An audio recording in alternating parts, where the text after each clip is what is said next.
Bienvenidos a Ecos del Miedo. Siguen llegando mensajes, correos, grabaciones, relatos que la gente envía asegurando que todo lo que cuentan es real. Esta noche abrimos el buzón otra vez. Historias contadas por sus protagonistas, sin adornos, sin guión. Relatos que helaron la sangre de quien los vivió. Y ahora te los traemos a ti. Recibimos esta historia hace unos días. El remitente no quiso dar su nombre, solo escribió: no intentéis buscar este edificio. Ya no existe. Y adjuntó su historia, que comienzo a leer tal y como la escribió. Soy arquitecto, o al menos lo era, hasta hace poco. Durante más de 20 años he trabajado en restauraciones de edificios antiguos, de esos que conservan la estructura original, pero esconden secretos en los cimientos. Mi último encargo fue en un inmueble del centro de Madrid, un edificio de 6 plantas, construido en 1912 y cerrado desde hacía más de 2 décadas. Todo parecía un proyecto más. Revisión de planos, toma de medidas, elaboración de informes. Pero el problema comenzó cuando, al comparar los planos originales con los actuales, noté una discrepancia. Una habitación, una más de las que debería haber. Un espacio sin puerta, sin ventana, sin acceso aparente, justo entre los pisos tercero y cuarto. Pensé que sería un error, una omisión del archivo, hasta que subí con los planos en la mano y comencé a medir los pasillos. Las distancias no cuadraban. Había un hueco de 3 metros entre 2 muros, un espacio hueco que, según todo cálculo, debía ser una habitación. Pero allí no había nada. Llamé a uno de los obreros para que golpeara la pared. El sonido era hueco.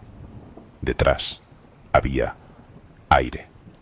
Decidimos abrir una pequeña brecha. El olor que salió de allí era indescriptible. No a podredumbre, ni a humedad. Era como a metal oxidado mezclado con algo dulce, repulsivo. Metí la linterna por el hueco.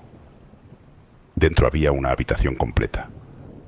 Paredes empapeladas, un suelo de madera intacto y un mobiliario cubierto de polvo. Pero lo peor era el centro. Una silla. Y sobre la silla, un maniquí vestido con ropa antigua, mirando directamente hacia el muro que habíamos abierto. Retrocedí. El obrero que estaba conmigo se santiguó y dijo que no pensaba tocar nada más. Le dije que bajara, que yo haría fotos y cerraría la zona. Pero cuando apunté la cámara y enfoqué al maniquí, ya no estaba mirando a la pared. La cabeza se había girado. Me estaba mirando a mí. Salí del edificio temblando. Mandé las fotos al despacho. No me creyeron. Volví con el supervisor al día siguiente. Pero la brecha en el muro ya estaba sellada, como si nunca hubiéramos abierto nada. Los obreros juraron no haberlo hecho. Y los planos ahora coincidían. La habitación ya no figuraba en ningún documento. Intenté seguir con otros proyectos, pero desde aquel día, cada vez que entro a un edificio viejo y paso frente a una pared larga, lisa, sin ventanas, siento que detrás hay algo, un hueco, un espacio que no debería estar ahí. Y a veces, solo a veces, escucho un leve crujido, como el de una silla que se mueve lentamente en la oscuridad. Así terminamos la primera historia de esta nueva etapa en Ecos del Miedo. Y recuerda, si alguna vez encuentras un espacio que no aparece en los planos, no lo abras. Puede que no te guste quién o qué lleva tanto tiempo esperando dentro. La primera historia nos dejó una grieta en la pared y un silencio incómodo. Pero aún tenemos más. Y esta segunda historia nos llega de alguien que sí quiso dejar su nombre. Dice llamarse Adrián Rivas y asegura que lo que vais a escuchar ocurrió exactamente como lo cuenta. Su correo solo llevaba una línea antes del relato. No siempre estás solo cuando miras tu reflejo. Segunda historia. El espejo del trastero. Me mudé hace poco. Un piso pequeño, barato, en un edificio viejo, pero con buena luz. Lo elegí porque tenía un trastero amplio, algo raro en el centro. El antiguo propietario me dijo que lo había usado poco, que solo había dejado un par de muebles sin valor. La primera vez que bajé, el aire era pesado, con olor a polvo y metal. Encendí la bombilla del techo, que parpadeó 2 veces antes de estabilizarse. En una esquina había una cómoda rota, un marco vacío y un espejo enorme cubierto con una sábana gris. No sé por qué, pero sentí la necesidad de destaparlo. Cuando tiré de la tela, una nube de polvo me cubrió el rostro y el espejo quedó al descubierto. Era precioso, antiguo, con un marco de madera tallada y un cristal tan limpio que reflejaba la luz amarilla del trastero con un brillo casi líquido. Esa noche dormí mal. No podía dejar de pensar en el espejo. Lo veía en mi cabeza, como si estuviera justo al pie de mi cama, observándome. Al día siguiente bajé otra vez. El espejo seguía allí, pero había algo raro. No se veía igual. El reflejo del trastero estaba distorsionado, como si el cristal respirara. Me acerqué más, muy despacio, y lo vi. Al fondo, detrás de mi reflejo, había otra figura. Parecía yo, pero no era yo. Tenía la misma ropa, el mismo pelo, pero su expresión era distinta. Sonreía. Di un paso atrás. Mi reflejo no lo hizo. Me quedé paralizado intentando racionalizarlo. Pensé que era un efecto óptico, una sombra, una mala iluminación. Pero cuando levanté la mano para tocar el cristal, mi reflejo no la levantó. Simplemente me miró y empezó a golpear desde dentro. El sonido fue tan real que retrocedí de un salto. 3 golpes secos. El espejo vibró, pero no se rompió. En el cristal apareció algo escrito, como con vaho: baja de nuevo. Salí corriendo del trastero y cerré con llave. Durante 2 días evité bajar, pero el ruido siguió. Desde el suelo de mi dormitorio, justo encima del trastero, se escuchaban golpes, como si alguien estuviera tocando el techo desde dentro. A la tercera noche no aguanté más. Bajé con una linterna. El espejo me esperaba. Había algo diferente. En la superficie del cristal ya no había polvo, sino huellas, como si alguien hubiera estado apoyando las manos desde dentro, una y otra vez. Me acerqué. El reflejo volvió a aparecer. Mi otro yo estaba allí, más nítido que nunca. Pero esta vez no sonreía. Estaba llorando. Golpeaba el cristal con desesperación, como si quisiera avisarme de algo. Y detrás de él, algo se movía. Una sombra enorme, alargada, que se deslizaba lentamente, rodeándolo. El reflejo se giró, gritó sin sonido, y la sombra lo envolvió por completo. El espejo se volvió negro, y en la oscuridad, justo antes de que la linterna se apagara sola, vi mi propio rostro reflejado una vez más. Solo que no era el mío. Era el suyo, el del reflejo, y estaba en mi lado del cristal. No sé cómo salí de allí. Solo recuerdo que al día siguiente el espejo ya no estaba. El trastero estaba vacío, y en la puerta, escrita con la misma caligrafía borrosa del vaho, una frase: ahora mírate bien, Adrián. Desde entonces, cada espejo que tengo refleja algo distinto. Una luz donde no hay lámparas, una sombra detrás de mí. Y a veces, solo a veces, mi reflejo parpadea antes que yo. Así cerramos la segunda historia de este capítulo de Ecos del Miedo. Y si tú también has vivido algo que no puedes explicar, cuéntanoslo. Quizá la próxima voz que escuches aquí sea la tuya. Ya hemos escuchado dos historias que hielan la sangre. Una pared que escondía un secreto y un espejo que no devolvía el reflejo correcto. Pero esta tercera historia es diferente. Viene de un oyente que trabaja en la carretera. Su mensaje decía simplemente: lo que vi aquella noche en la N632 me cambió para siempre. Y eso es lo que vamos a leer ahora. Tercera historia. Kilómetro 47. Me llamo Rubén Salcedo. Tengo 48 años y soy camionero desde los 19. He conducido por casi toda España, de norte a sur, de puerto en puerto, de fábrica en fábrica. Y si hay algo que aprendes con los años en la carretera es que de noche, cuando el mundo duerme, hay cosas que simplemente no encajan. Sombras que cruzan demasiado despacio. Luces que aparecen donde no deberían.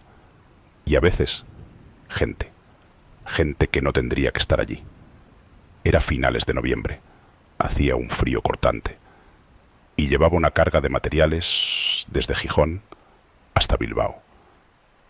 Eran casi las 3 de la madrugada y no había un alma en la N632.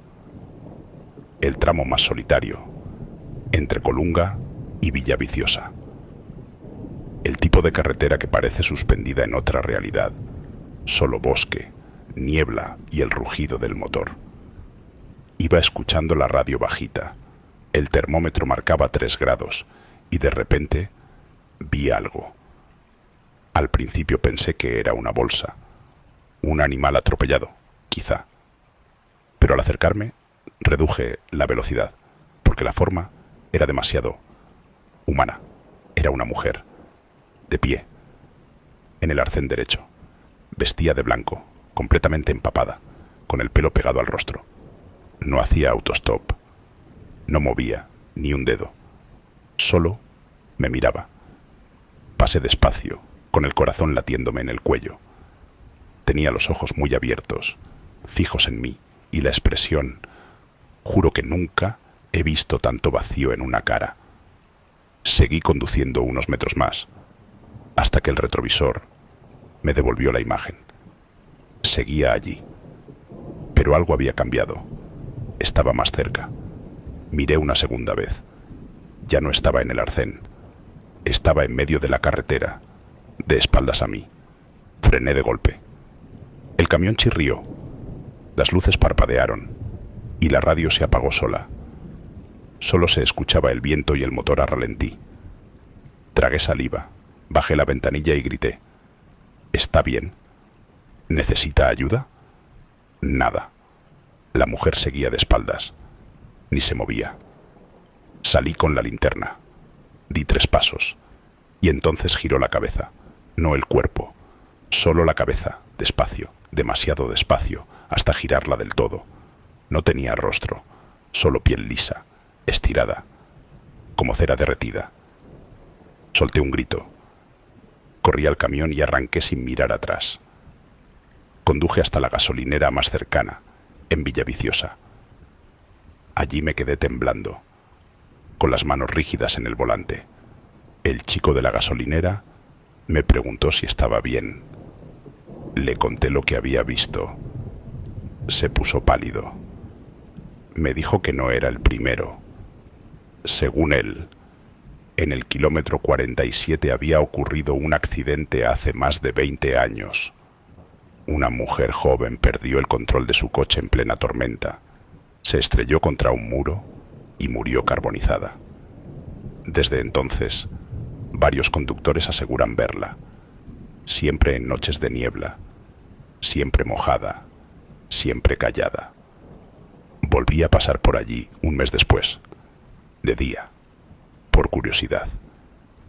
En el arcén había un ramo de flores frescas y una foto plastificada clavada en la tierra. Era ella, la misma mujer, el mismo rostro sin rostro. Desde entonces evito ese tramo. Aunque a veces, cuando voy de noche y el parabrisas se empaña, me parece ver una figura blanca, reflejada en el retrovisor, quieta, detrás de mí, entre el remolino de la niebla. Así cerramos la tercera historia del primer programa de Ecos del Miedo. Si estás conduciendo ahora, recuerda esto. Cuando veas a alguien en mitad de la carretera, no frenes.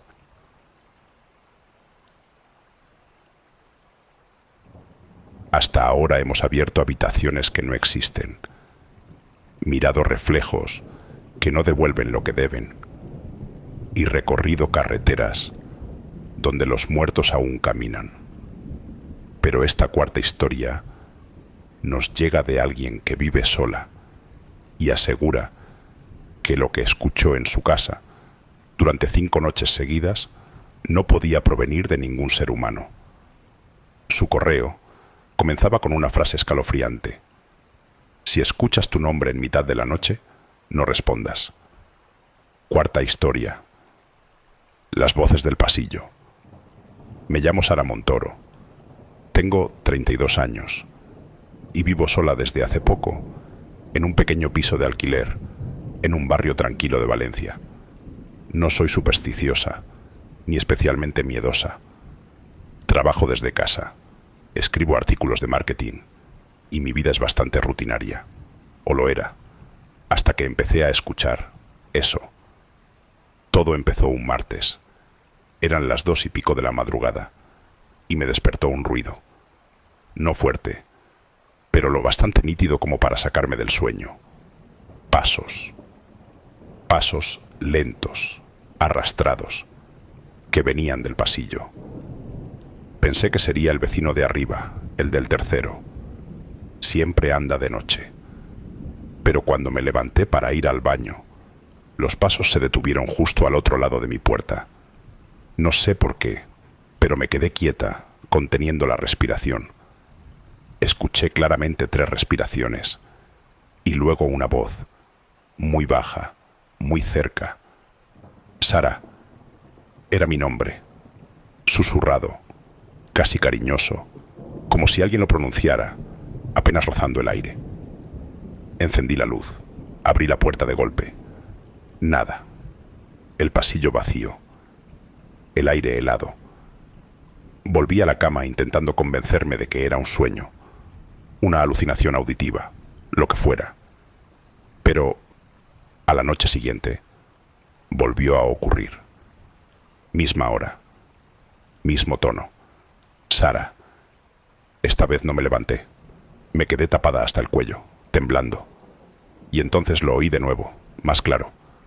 ¿Por qué no hablas conmigo? Salí corriendo al salón, encendí todas las luces, puse la televisión. Nada fuera de lugar. Las ventanas cerradas, la puerta con la cadena puesta. El tercer día, las cosas cambiaron. No fueron pasos, sino risas. Risas bajas, de niños. Venían del pasillo, del fondo, justo donde está el armario empotrado. Fui hasta allí, con el móvil grabando. Al abrir la puerta, una ráfaga de aire frío me golpeó la cara. Dentro solo había cajas y abrigos, pero la grabación captó algo.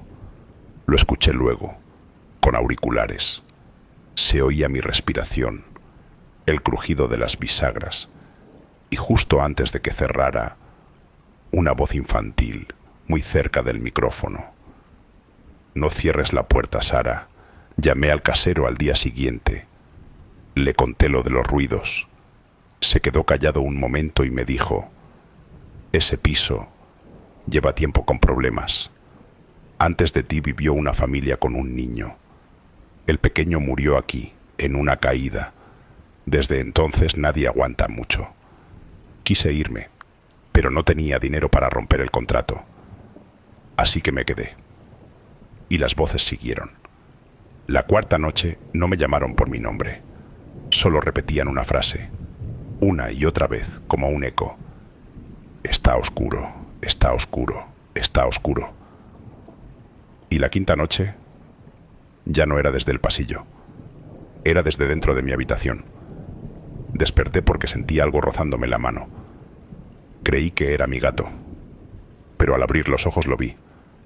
Una silueta pequeña, de un niño, parado al lado de mi cama, con los ojos completamente negros.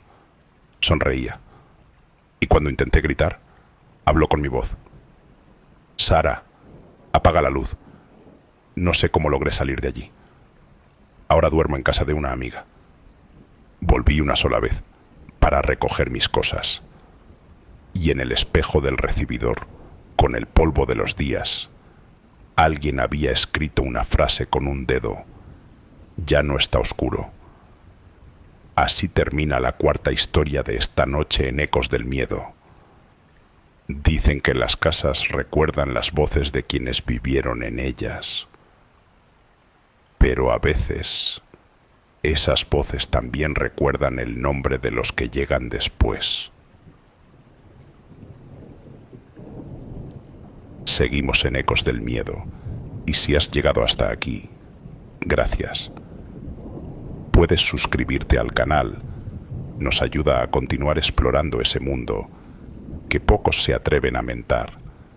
Has sobrevivido a pasillos susurrantes, a carreteras donde la muerte sigue esperando, y a espejos que devuelven más de lo que reflejan. Pero la historia de hoy es diferente, abierta, silenciosa, porque no hay nada más aterrador que el bosque cuando decide quedarse callado. El remitente firma simplemente como Héctor M., y su mensaje empezaba con una advertencia. Nunca acampes en un claro que parezca demasiado perfecto. Quinta historia. El claro de las voces. Siempre me ha gustado acampar, montar la tienda, encender un fuego, escuchar el viento entre los árboles. Es mi manera de desconectar, de sentirme fuera del ruido y las pantallas. Por eso, cuando un amigo me habló de un bosque en la sierra de Urbasa donde apenas va nadie, lo tomé como un reto. Salí un viernes al mediodía, con la mochila al hombro y el coche cargado de provisiones. El plan era sencillo. Una noche bajo las estrellas, solo, sin cobertura ni GPS. Un respiro. Llegué al atardecer y lo encontré. Un claro perfecto, circular, limpio, con la hierba extrañamente uniforme, como si alguien la hubiera cortado a mano. A su alrededor, los árboles formaban un muro denso, tan alto que apenas dejaban pasar la luz. El sitio ideal, o eso creí. Monté la tienda, encendí una pequeña hoguera y cené mirando el fuego. No había viento, ni insectos, ni pájaros, nada. Solo el sonido del fuego crepitando y mi propia respiración.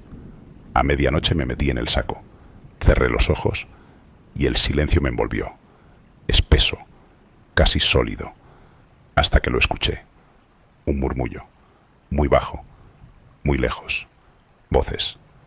Pensé que era eco o el viento moviendo las hojas, pero no había viento. A los pocos segundos supe que eran palabras. No entendía lo que decían, pero sonaban humanas, rítmicas, como si alguien rezara. Me incorporé, encendí la linterna, salí de la tienda. El claro seguía igual, solo que ahora, al borde del bosque, había sombras. No veía rostros, pero distinguía siluetas. 8, quizá 10, paradas, mirando hacia mí. ¿Hola?, grité. Las voces cesaron, las figuras no se movieron. Y entonces, una de ellas dio un paso al frente. Solo uno. Y el resto repitió el movimiento al unísono. El corazón me golpeaba en el pecho. No podía respirar. Apunté la linterna y lo vi. No tenían caras, solo piel pálida, lisa, sin ojos ni boca. Pero los murmullos seguían, saliendo de algún lugar imposible, como si hablasen sin abrir nada. Retrocedí hacia la tienda, tropezando. Cuando miré de nuevo, estaban más cerca. 3 pasos, sin sonido, sin movimiento visible, pero cada vez más próximos. Entré a la tienda y cerré la cremallera. Me quedé dentro, conteniendo el aliento, mientras el murmullo crecía. Podía oír cómo rodeaban la tienda. Uno rozó el nylon con la mano. Otro, justo detrás de mí, susurró algo tan cerca que sentí el aire en el cuello. Quédate.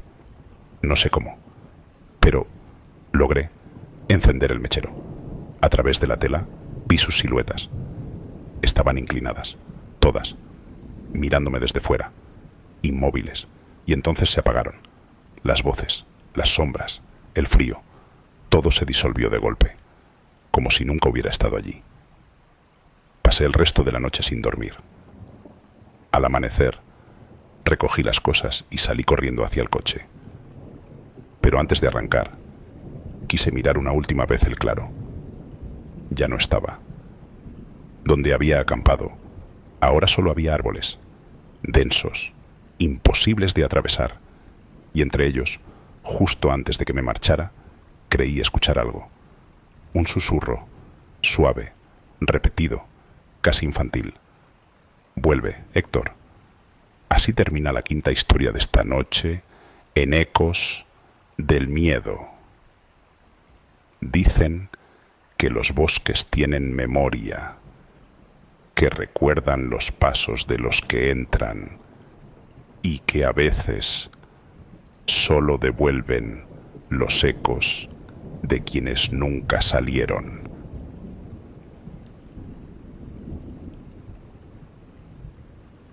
Seguimos en Ecos del Miedo.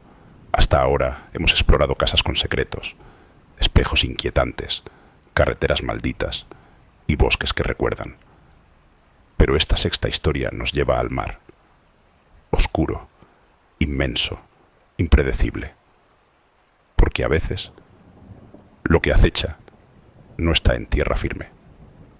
El relato nos lo envió alguien que se presenta como Miguel Ferrer, pescador de toda la vida. Su correo comenzaba así: no subestimes lo que vive bajo la superficie, ni lo que sigue flotando a la deriva. 6ª historia. La barca vacía. Mi nombre es Miguel Ferrer y llevo más de 30 años pescando frente a la costa de Galicia. Conozco cada roca, cada corriente, cada cambio de marea. Lo que me pasó hace unos meses me hizo dudar de todo lo que creía saber sobre el mar. Nunca se lo conté a nadie hasta hoy. Era una noche de octubre, viento del norte, el cielo cerrado, olas que golpeaban con fuerza la embarcación. Salí temprano para faenar, como cualquier otra jornada. El agua estaba negra, como tinta. La luna apenas iluminaba. A eso de las 2 de la madrugada, noté algo extraño. Una barca más pequeña flotando entre la neblina, demasiado cerca de mi lancha. Parecía vacía, no se movía, pero no estaba amarrada a nada, y las olas no la empujaban. Solo permanecía allí, inmóvil, meciéndose con un vaivén imposible. Me acerqué con el motor apagado, y al mirar dentro, no había nadie. Solo aparecía un viejo farol colgando del mástil, encendido, aunque la barca no parecía tener combustible ni electricidad. Y había algo más. El agua a su alrededor parecía más oscura, más densa, como si se hubiera formado un remolino alrededor de ella. De pronto, escuché un susurro. No venía de la barca, no venía del mar, venía de dentro de mí. Miguel. Di un salto atrás, casi caigo al agua. El nombre lo dijo una voz clara, grave, que reconocí al instante. La voz de mi hermano, desaparecido hace 15 años, en el mismo litoral. No podía ser. Mi hermano se hundió en esas aguas. Nunca se encontró su cuerpo. Y allí estaba, llamándome desde algo que no era él, y no era humano. La barca empezó a moverse hacia mí, lentamente, sin motor, sin remos, y cada vez que la miraba, parecía que se acercaba más rápido, a pesar de la distancia. El farol comenzó a parpadear, sombras se movían en la cubierta, demasiado veloces, imposibles de identificar. Y entre ellas, un rostro, el rostro de mi hermano. Pero no era igual. Tenía los ojos completamente negros, y su boca se movía de manera incorrecta, como si imitara su risa. Encendí el motor y traté de alejarme, pero las olas parecían engullir la lancha. La barca seguía siguiendo cada giro, cada maniobra, y los susurros no cesaban. Miguel, ven. Tuve miedo. Miedo de mirar atrás. Miedo de hundirme. Miedo de respirar. Y entonces lo escuché más cerca, ahora desde la superficie del agua, a mi alrededor. Ven. Ven. Ven. La neblina se cerró por completo. Y un segundo después, la barca desapareció. El farol se apagó. El silencio volvió, pero el mar estaba distinto. Más pesado, más frío. Nunca volví a pescar esa noche. Y cuando conté la historia, nadie creyó que lo que vi fuera real. Pero sé lo que vi. Y cada vez que salgo al mar, evito aquel tramo. Porque sé que la barca vacía sigue ahí, flotando entre la niebla, y sé que todavía me llama. Así, cerramos la sexta historia de esta noche en Ecos del Miedo. Recuerda, el mar no olvida, y algunas cosas que desaparecen en la oscuridad nunca descansan realmente. La séptima historia nos sumerge en lo urbano, en la soledad de una ciudad que parece viva cuando todos duermen. La historia viene de alguien que se hace llamar Lucía Serrano, y su correo empezaba con una frase escalofriante. Cuando estás sola en la ciudad, las sombras tienen vida propia. Séptima historia. El estacionamiento del sexto piso. Me llamo Lucía Serrano, tengo 28 años y trabajo como programadora en Madrid. Vivo sola y por suerte o por desgracia, vuelvo a casa tarde casi todos los días. Mi edificio tiene un sótano amplio para estacionamiento, 6 pisos de altura, pero cuando llegas después de las 10 de la noche, parece que el mundo entero se ha esfumado. Una noche de invierno, tras un turno largo, bajé al estacionamiento con mi coche.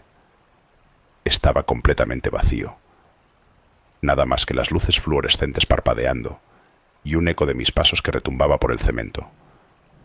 Aparqué y al salir del coche sentí algo extraño. Un ruido detrás de mí. Un arrastrar de pies. No era el mío. Giré rápidamente. Nada. Solo columnas de hormigón y sombras que se alargaban sobre el suelo. Encendí mi móvil como linterna y caminé hacia la puerta del ascensor. El eco volvió, más cercano, esta vez, pero no había nadie. Aceleré el paso. El ascensor tardó más de lo normal, y cuando se abrió, vi algo que me congeló. En el reflejo del espejo del ascensor había alguien más. No estaba allí cuando giré para mirar el estacionamiento. Un hombre alto, vestido de negro, con rostro borroso, como si estuviera desenfocado. Solo estaba reflejado. No se movía hacia mí, pero su sombra lo hacía, como si caminara sobre otra dimensión. Di un paso atrás y la figura también retrocedió. Mi corazón latía a 1000 por hora. Decidí no mirar atrás. Entré en el ascensor y presioné el botón de mi piso. las puertas se cerraron y entonces escuché algo. Lucía era mi nombre, pero venía del estacionamiento, del otro lado de las puertas cerradas. De repente, sentí que el ascensor vibraba. Una presencia estaba dentro, aunque no podía verla. Cuando las puertas se abrieron en mi piso, el pasillo estaba vacío. Respiré hondo, temblando, y corrí a mi apartamento. Cerré la puerta con llave y me apoyé en ella, temblando. Al día siguiente, le conté a un vecino lo que había pasado. Se quedó pálido y me dijo que hace años una mujer había desaparecido en ese estacionamiento. Nunca encontraron su cuerpo. Y algunos juran que cuando vuelves tarde, a veces se refleja alguien más en los espejos. Alguien que no debería estar allí. Desde entonces, cada vez que bajo al estacionamiento de noche, reviso los espejos. No miro solo mi reflejo. Y a veces, en un parpadeo, veo otra silueta, justo detrás de mí. Así termina la 7ª historia de esta noche, en Ecos del Miedo. Recuerda, en la ciudad también hay sombras que caminan cuando todos duermen, y algunas de ellas aprenden tu nombre. Si hasta ahora hemos recorrido sótanos vacíos, carreteras y bosques solitarios, la 8ª historia nos lleva a un lugar donde el aislamiento se siente dentro de las paredes, una casa de campo perdida entre la niebla y los bosques. La historia nos llega de alguien que firma como Alba Torres, y su correo empezaba con una advertencia: cuando la soledad te observa, no estás realmente sola. 8ª historia, la casa entre la niebla. Me llamo Alba Torres y alquilé una vieja casa de campo en Cantabria para terminar un proyecto de escritura. Quería tranquilidad, inspiración y un poco de desconexión del mundo. El casero me dijo que la propiedad llevaba años vacía y que nadie había vivido allí desde que falleció la familia que la construyó. Al principio, todo parecía normal. Una casa de piedra, techos altos, vigas de madera y un bosque alrededor que tapaba el viento. Encendí la estufa, saqué mis libros y me acomodé. La primera noche fue tranquila. El viento golpeaba las ventanas y el fuego crujía. Nada más. Pero la segunda noche, escuché pasos, no en el exterior, no afuera en la nieve, dentro de la casa, lentos, arrastrados, como si alguien caminara de un cuarto a otro, sin querer que yo lo escuchara. Pensé que eran ratas o el crujido de la madera antigua, hasta que oí un susurro: Alba. Me levanté de golpe. No había nadie. El aire estaba quieto, y sin embargo, las velas que había encendido para ambientar mi escritorio parpadearon, como si algo hubiera pasado rozándolas. Los días siguientes, los ruidos aumentaron. Objetos que cambiaban de lugar, puertas que se cerraban suavemente solas, sombras que se movían justo al borde de mi visión. Una noche, el viento parecía formar palabras mientras silbaba entre las rendijas. No mires. Decidí grabarlo. Puse el móvil en la mesilla y lo dejé grabando mientras dormía. Al día siguiente, reproducí la grabación. No había ruido de viento, solo respiración, muy cerca, y una voz que decía: ven, ven. El último día intenté irme temprano. Empaqué todo y bajé al coche, mirando la casa una última vez. Desde la ventana del segundo piso vi una figura, una mujer, vestida de blanco, quieta, mirándome mientras yo arrancaba. No parpadeaba. No respiraba. Solo estaba allí. Ahora, cada vez que pienso en aquella casa, siento que todavía me observa, que cada bosque, cada ventana, puede esconderla. Y sé, sin lugar a dudas, que si volviera allí, no estaría sola. Así cerramos la 8ª historia de esta noche en Ecos del Miedo. Recuerda, en la soledad de la naturaleza, no siempre estás sola. Algunas miradas siguen, incluso cuando crees que has dejado el lugar atrás.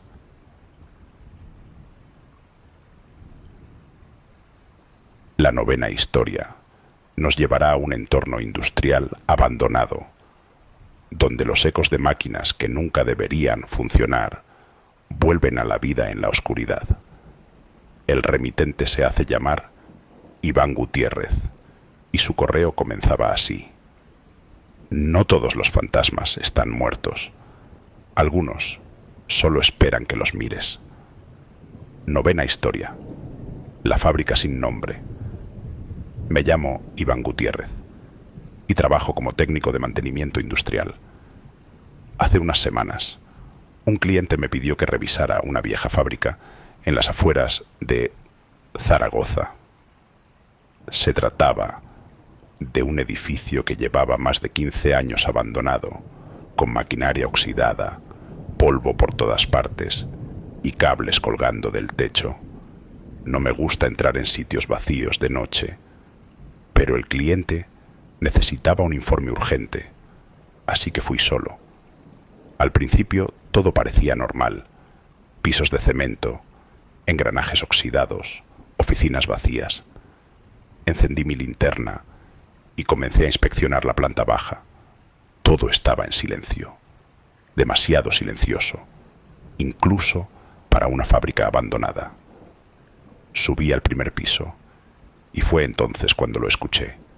Un golpe seco, no un ruido de metal cayendo, ni el crujido del edificio. Un golpe que sonó como si alguien estuviera golpeando una puerta desde dentro. Apunté con la linterna hacia la escalera de metal y no vi nada. Avancé, paso a paso, y entonces escuché un susurro. Iván, mi nombre. No había nadie allí.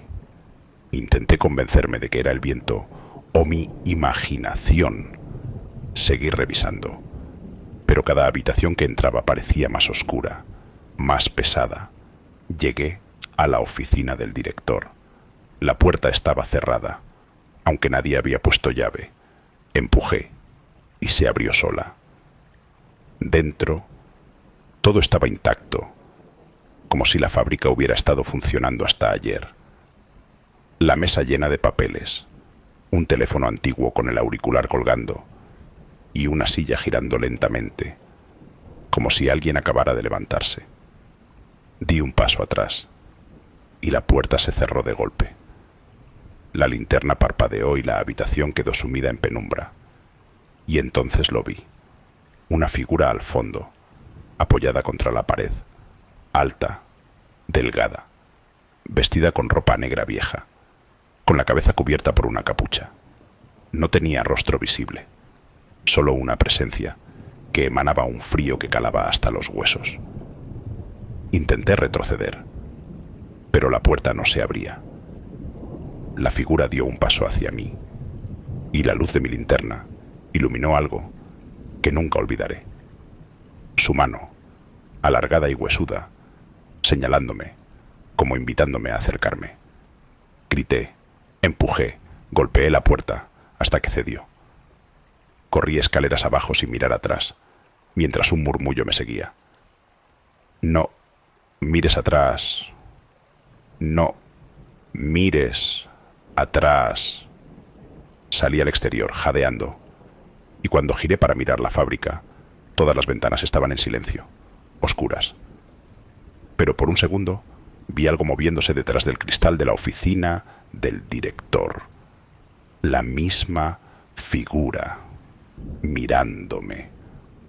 Desde aquel día no he vuelto. Cada vez que paso por la carretera cerca de la fábrica, algo me hace mirar hacia arriba, y por un instante juro que veo una sombra detrás de los cristales, esperando que vuelva. Así termina la 9ª historia de esta noche en Ecos del Miedo. Recuerda, los edificios abandonados no siempre están vacíos.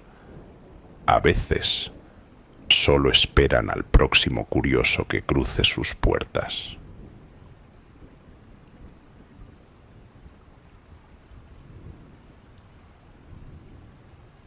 Ni fábricas, ni bosques envueltos en niebla, solo una persona. Y algo que poco a poco la hizo dudar de su propia mente.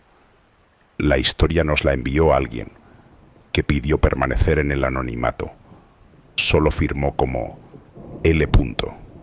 Y en su correo escribió: a veces el monstruo no está fuera, sino dentro, esperándote al otro lado del espejo. 10ª historia. El reflejo que parpadeó. Me llamo L. Y hace 2 años me mudé sola a un piso pequeño en el centro. Era un lugar tranquilo, con un espejo enorme en el pasillo. Lo compré en un mercadillo, sin pensarlo. Viejo, pesado, con marco dorado. Me encantaba cómo hacía parecer más grande el piso. Las primeras semanas fueron normales, hasta que un día noté algo extraño. Pasaba frente al espejo y juraría que mi reflejo tardaba una fracción de segundo en imitarme. Al principio creí que era un efecto de la luz o mi imaginación, pero empecé a fijarme obsesivamente. Y sí, a veces parpadeaba antes que yo. Probé a grabarlo con el móvil, pero en los vídeos no se veía nada raro. Solo yo, mirando, esperando, y esa sensación, esa certeza de que el espejo respiraba distinto, que mi otro yo estaba vivo ahí dentro, aguantando la mirada. Una noche desperté sobresaltada. Alguien había encendido la luz del pasillo. Salí de la cama y lo primero que vi fue mi reflejo en el espejo mirándome desde el otro lado. Solo que yo no me había movido. Mi reflejo sí. Estaba de pie más cerca con una sonrisa que no era mía. Di un paso atrás y el reflejo se quedó quieto. Sentí un escalofrío recorrerme el cuerpo. Y entonces supe que me estaba observando. Que ya no era solo un reflejo. Durante los días siguientes, evité mirarme. Tapé el espejo con una sábana. Pero por las noches se caía sola. Siempre encontraba la tela hecha un ovillo en el suelo. Y al levantar la vista, veía mi reflejo sonriendo, aunque yo no lo hiciera. Una madrugada me armé de valor. Me acerqué al espejo y le grité. Le pregunté quién era. Le pedí que me dejara en paz, y mi reflejo respondió. Sus labios se movieron, pero yo no hablé. Dijo: no puedes taparme. Ya estás al otro lado. El miedo me paralizó. Toqué la superficie del cristal y estaba fría, húmeda, como piel. Y entonces sentí que algo me tiraba hacia adentro. Me sujeté al marco. Grité, pero mi mano atravesó el vidrio como si fuera agua. Vi mi reflejo sonreír con mis propios ojos. Y de pronto, ya no era yo quien miraba. Desperté horas después, o eso creí. Todo estaba igual, pero algo en mi reflejo había cambiado. Ahora respondía al mismo tiempo, sin retraso, perfecto, sin error. Pero cuando me alejo, aún lo veo sonreír un segundo más, como si siguiera despierto, como si esperara el momento justo para volver a cruzar. Así termina la historia. Y si estás mirando un espejo ahora mismo, hazme un favor, no parpadees. La historia número 11 es una de esas que se quedan en la cabeza durante días, porque suena demasiado posible, demasiado humana. Nos la envía Manuel Ortega, de Sevilla, y en su mensaje Solo escribió una frase. No sé si lo que escuché aquella noche fue real o un eco, pero desde entonces no puedo dormir sin la televisión encendida. 11ª historia. Las voces del piso vacío.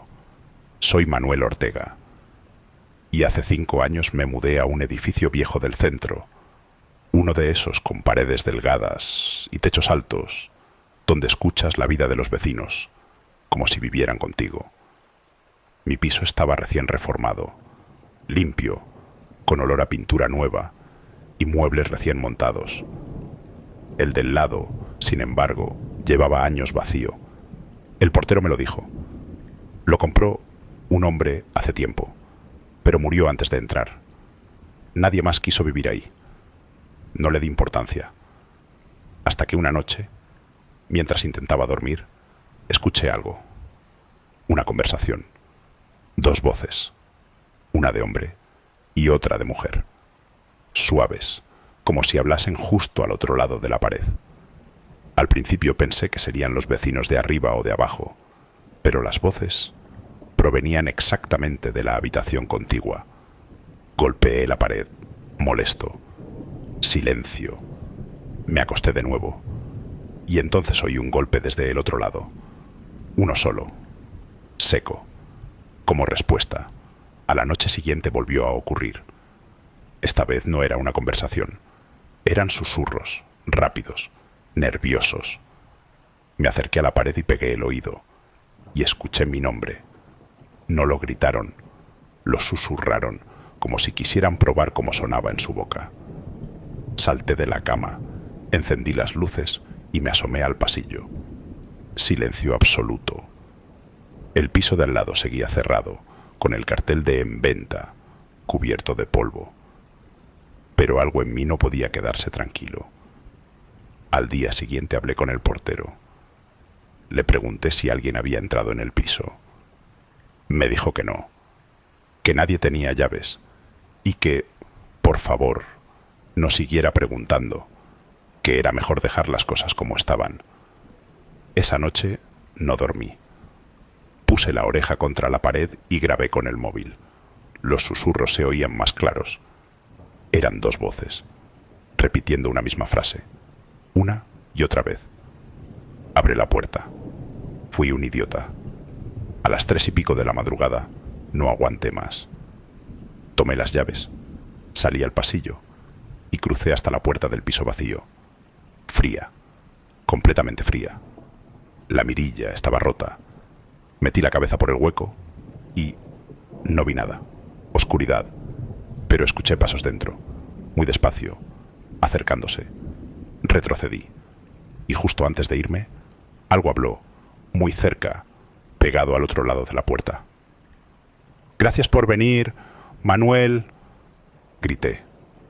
Corrí de vuelta a mi piso, cerré con llave y bloqueé la puerta con una silla. Las voces no cesaron. Toda la noche siguieron llamándome, golpeando la pared, riéndose. A la mañana siguiente, el portero no estaba. Ni su puesto, ni su silla, como si nunca hubiera trabajado allí. Desde entonces, duermo con la televisión encendida, el volumen bajo, el ruido constante. Porque cuando la casa queda en silencio, las voces vuelven. Y sé que algún día, si apago todo, volverán a pedirme lo mismo. Abre la puerta. Así termina la historia número 11 de Ecos del Miedo. Recuerda, las paredes también guardan recuerdos y algunos siguen hablando. La siguiente historia. He querido colocarla justo aquí, porque rompe con el encierro, con los ecos de las casas y los pasillos. Esta ocurre en movimiento, en mitad de la noche, en la carretera, donde el asfalto se vuelve una frontera entre lo que es real y lo que no debería estar ahí. El remitente firma como Carolina Espinosa y su mensaje empezaba así. A veces pienso que no fue un accidente, que ella solo quería volver a casa. 12ª historia, kilómetro 41. Me llamo Carolina Espinosa y durante 3 años trabajé como enfermera en el turno de noche. Salía del hospital a las 3 de la madrugada y volvía a casa conduciendo por la carretera nacional, un tramo recto y vacío que cruzaba campos y pequeñas aldeas. Siempre me acompañaba la radio, o el sonido del motor, o mis pensamientos. Hasta aquella noche. Era invierno. La carretera estaba húmeda, brillante, y la niebla lo cubría todo. Conducía despacio, con las luces largas, cuando vi algo a lo lejos, una silueta en el arcén, una mujer, de pie, inmóvil, con un abrigo claro y el pelo suelto. Frené un poco. No sé por qué lo hice. Quizás por instinto, por compasión. Bajé la ventanilla y le pregunté si estaba bien. No respondió. Solo me miró. Tenía la cara pálida, empapada y los labios morados. Le ofrecí llevarla. Abrió la puerta lentamente y se sentó en el asiento del copiloto sin decir palabra. Olía a tierra mojada, a flores cortadas. Arranqué el coche, incómoda. Le pregunté a dónde iba. Dijo, apenas en un susurro, kilómetro 41. No conocía ese sitio, pero seguí conduciendo. A medida que avanzábamos, el silencio se volvió insoportable. No respiraba, no parpadeaba, solo miraba por la ventanilla, como si esperara ver algo fuera. Cuando el marcador del coche marcó el kilómetro 40, ella habló otra vez. Ya casi es aquí. Y justo entonces, el motor se apagó. Las luces se fueron. Todo quedó en negro. El coche se detuvo en seco. Intenté arrancar, pero nada. Miré hacia ella. El asiento estaba vacío. Salí del coche llamándola, pero no había nadie. Solo la niebla. Y el silencio, más espeso que he sentido nunca. Entonces, vi una señal oxidada al borde del camino. Kilómetro 41. Y debajo, un ramo de flores marchitas y una fotografía cubierta de polvo. Me acerqué. Era ella, la mujer que había subido a mi coche. La misma cara, el mismo abrigo. Me quedé paralizada, temblando, y detrás de mí, en la oscuridad, una voz suave, casi dulce, dijo, «Gracias por traerme de vuelta». Grité, corrí hacia el coche, logré arrancarlo de un tirón y no miré atrás. No sé cómo llegué a casa. Solo recuerdo el sonido de mi respiración y las luces del coche reflejándose en la niebla. Al día siguiente fui al hospital. Conté la historia a un compañero y me dijo que en esa carretera, en el kilómetro 41, hacía 10 años, una enfermera había muerto atropellada volviendo a casa, de madrugada, y que desde entonces algunos conductores decían haberla visto, buscando a alguien que la lleve de nuevo al mismo sitio. Desde entonces evito esa carretera y cuando tengo que conducir de noche llevo un ramo de flores en el asiento por si la vuelvo a ver. Así termina la 12ª historia en Ecos del Miedo.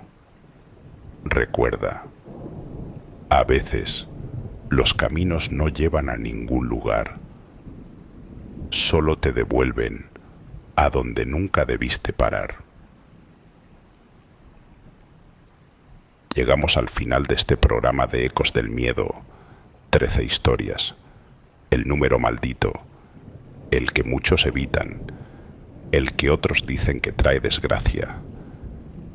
Pero esta última no habla de superstición, habla de cómo la mente puede romperse cuando empiezas a ver patrones donde no debería haberlos. Cuando todo, absolutamente todo, parece girar alrededor de un mismo número. El remitente firma simplemente como Andrés y su correo era una sola línea. No sé si estoy loco o si el 13 me eligió a mí. 13ª historia. El número 13. Soy Andrés y desde hace unos meses mi vida se convirtió en una cuenta atrás. Todo empezó el día de mi cumpleaños. Cumplía 31 años, un número cualquiera, sin significado especial. Pero ese día lo noté. El primero, el número 13, en mi reloj digital, marcando 13:13 cuando abrí los ojos. Al principio me hizo gracia, luego lo volví a ver, en el ticket del desayuno, en el número del vagón del metro, en una matrícula, en la hora exacta en que me sonó el teléfono. Una coincidencia, pensé, pero cuando las coincidencias se repiten, dejan de serlo. Empecé a contarlas. Cada día encontraba 13 apariciones, siempre 13, ni una más, ni una menos. Me obsesioné. Anotaba todo en un cuaderno, y cuanto más escribía, más aparecía el número. En las llamadas perdidas, en los minutos que faltaban para el bus, en las escaleras del portal, 13 peldaños. Una noche soñé con un reloj sin manecillas, solo el número 13 girando sobre sí mismo, como un ojo que no parpadea. Desperté con un ruido en la casa. El despertador parpadeaba. 13:13. Exactamente. Desde entonces, algo cambió. Empecé a escuchar un golpeteo. Siempre 13 golpes. Venían del interior de la pared, del techo, de donde no debía haber nadie. Toc, toc, toc. 13 veces, siempre con el mismo ritmo, como si alguien contara junto a mí. Un día, en el trabajo, mientras revisaba un informe, noté que mi compañero me miraba raro. Le pregunté qué pasaba. Me dijo, ¿por qué llevas ese número escrito en la mano? Miré, 13, con tinta negra, pero yo no lo había escrito. A partir de ahí, empecé a perder el control. El 13 me seguía. Las páginas del calendario desaparecían, los relojes se detenían a las 13:13 y cada vez que miraba al espejo, veía algo detrás de mí, una sombra quieta, observando, con algo brillante en la mano, una llave, con el número 13 grabado. No dormía, no comía, solo esperaba el siguiente 13. Y llegó. El 13 de octubre, exactamente a las 13:13, alguien llamó a mi puerta. 13 golpes, uno detrás de otro, espaciados, firmes. No abrí, no podía moverme. La manija giró sola, y del otro lado solo una voz, susurrando. Ya era hora. La puerta se abrió y... nada, solo silencio. El reloj volvió a marcar la hora. 13:14. Y todo se detuvo. Pensé que había terminado, pero no. Desde entonces, todos los días, a las 13:13, siento el mismo frío recorrerme el cuerpo. Y a veces, justo en ese minuto, todo a mi alrededor se apaga. El reloj se detiene, la televisión se congela, y puedo escuchar los 13 golpes en la distancia. Dicen que el 13 trae mala suerte. Yo no creo en eso. Yo creo que el 13 busca, y cuando te encuentra, ya no lo puedes ignorar. Mira el reloj. ¿Qué hora es? Así cerramos la historia, número 13, y con ella este primer programa de Ecos del Miedo. Si sigues aquí, si has escuchado hasta el final, te doy las gracias. Pero recuerda algo, las coincidencias no existen. Y si hoy, después de escuchar esto, ves el número 13 más veces de lo normal, no lo anotes, no lo cuentes, solo déjalo pasar, porque si lo miras demasiado tiempo, te mirará de vuelta.